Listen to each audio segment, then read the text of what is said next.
Here with Chief Meteorologist Kris Crocker. You know, out in the rural areas, you'll put a weather vane on top of the barn to see how fast the wind is going, but there is a way to really measure the wind, isn't there? Sure, well, you can use an anemometer, or you can use something a little more homemade. You know, my husband says if the cover blows off the barbecue grill, that's a 25-mile-per-hour wind. Oh, that's a good way. I've got a little easier way to tell. In your forecast focus for tonight, it's the Beaufort wind scale, named after an admiral in the British Navy who came up with a way to estimate wind without the benefit of some of the modern-day wind gauges. A 5 to 10 mile per hour wind will make the leaves rustle. We certainly have plenty of those leaves around the area right now. You go up to 20 to 25 mile per hour, and we're seeing gusts in that range right now in Spokane. The trees start to sway. The smaller trees will start to sway. Up to 40 miles per hour, and we're seeing gusts in that neighborhood down in the Palouse right now. That will cause small branches to break, and that's what we saw around Spokane today as well.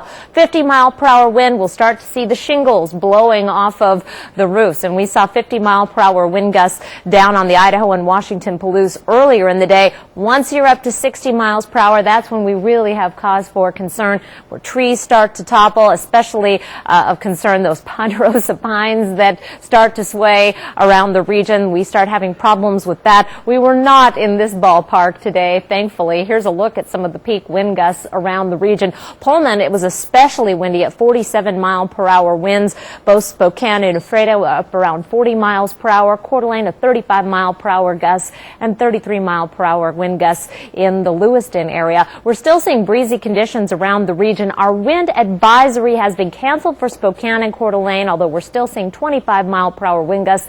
That's below advisory criteria. It continues for the Idaho and Washington Palouse, where we're seeing sustained winds at 31 miles per hour, but gusts in the 40 mile per hour range. Taking a look at our radar right now, we had started to dry off, but now we're seeing the rain rematerialize from the Columbia Basin through Spokane and Coeur d'Alene. We're right on the northern fringe of a system that is sinking to our south, allowing some drier air to come in and cooler air as well. Our temperatures right now in the 40s and 50s in many locations, still 62 in Lewiston.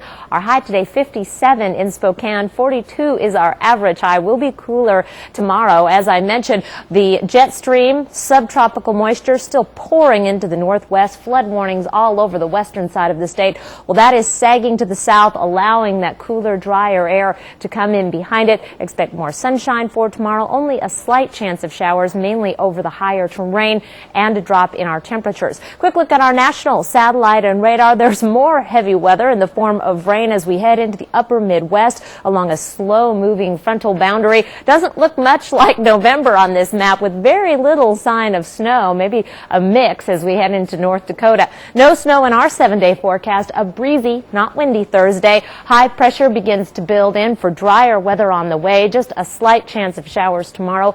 The best chance around Spokane will actually be to the east, Post Falls, Coeur d'Alene. A foggy start to the day on Friday, and then look at that weekend. Temperatures above average with some sunshine, and we're starting to feel a little waterlogged around here, so it'll be a nice opportunity to dry out. Sounds good to me. Kris, thanks. It's an ambitious goal.